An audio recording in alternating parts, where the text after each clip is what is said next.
Hello everyone, स्वागत है आप सभी का हमारे यूट्यूब चैनल इंजीनियरिंग सर्विसेज में।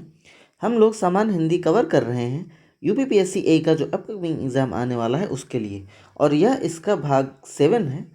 आप भाग 1 से 7 तक हमारे चैनल की प्लेलिस्ट में जाकर देख सकते हैं। अगर आपने हमारे चैनल को सब्सक्राइब नहीं किया है तो ज़रूर सब्सक्राइब करें। आज का हमारा पहला प्रश्न है सर्वनाम से। सर्वनाम क्या होते हैं? तो आप सभी को मालूम होगा कि सर्वनाम ऐसे शब्द होते हैं जो संज्ञा के स्थान पर यूज होते हैं, उन्हें सर्वनाम सर्वनाम बोलते हैं। और ये 6 तरह के होते हैं, 6 प्रकार के होते हैं। 4 यहाँ पर लिखे हुए हैं: पुरुषवाचक, निजवाचक, निश्चयवाचक, अनिश्चयवाचक। इसके अलावा होते हैं प्रश्नवाचक, और लास्ट होता है संबंधवाचक सर्वनाम। ठीक है, एक अलग तरीके का भी सर्वनाम होता है जहाँ से क्वेश्चन पूछा जा सकता है, जिसको संयुक्त वाचक सर्वनाम बोलते हैं, संयुक्त सर्वनाम बोलते हैं। इस सर्वनाम के बेस पर, ठीक है, आधार पर एक क्वेश्चन हमने डिस्कस किया है इसके प्रीवियस सेशन में, आप देख सकते हैं। तो आइए इस क्वेश्चन को डिस्कस करते हैं। इसमें पूछ रहा है कि आप भला तो जग भला वाक्य में रेखांकित शब्द कौन सा सर्वनाम है। ठीक है, तो जो शब्द होता है, ठीक है, वो निजवाचक शब्द होता है। ठीक है, कौन सा शब्द होता है? निजवाचक।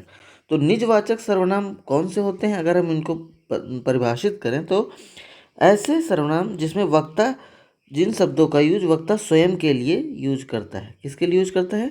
स्वयं के लिए जिनका यूज करता है।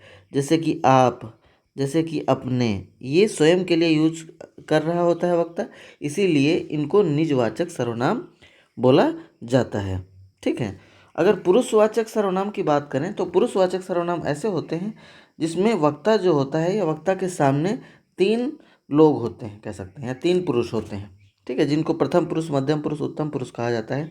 जैसे कि वो स्वयं होता है, दूसरा सुनने वाला जो सामने उसके होता है, सुनने वाला, और तीसरा पुरुष कौन सा होता है? अन्य पुरुष, जिसके बारे में बातचीत हो रही होती है, तो उसको पुरुषवाचक सर्वनाम बोलते हैं। आंसर तो हमारे यहाँ से बी हो जाएगा, लेकिन थोड़ा सा और डिटेल से डिस्कस कर लेते हैं।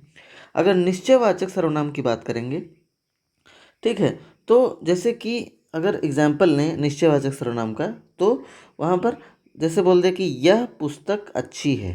ठीक है, अगर पूछे कि यह पुस्तक अच्छी है, तो यहाँ पर पुस्तक को अच्छी बता रहा है, यानी कि बिल्कुल स्पेसिफाइड कर रहा है, बस बिल्कुल निश्चित ही कर दे रहा है कि यह पुस्तक अच्छी है।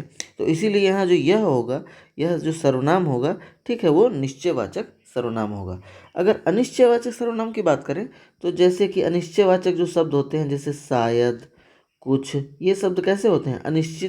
अनिश्चितता को दर्शाते हैं। ठीक है, तो ये जो शब्द होते हैं, इनको अनिश्चयवाचक सर्वनाम कहा जाता है। देखते हैं आज के नेक्स्ट क्वेश्चन को। हमारा अगला प्रश्न जो है वो संज्ञा पर आधारित है। ठीक है, किस पर बेस है? संज्ञा पर। पूछ रहा है कि शब्द प्रकार के आधार पर मनुष्यता शब्द का कौन सा भेद है। ठीक है, तो हमें बताना है कि इनमें से कौन सा भेद है, कि गुणवाचक विशेषण है, भाववाचक संज्ञा है, जातिवाचक संज्ञा या प्रेरणार्थक क्रिया है।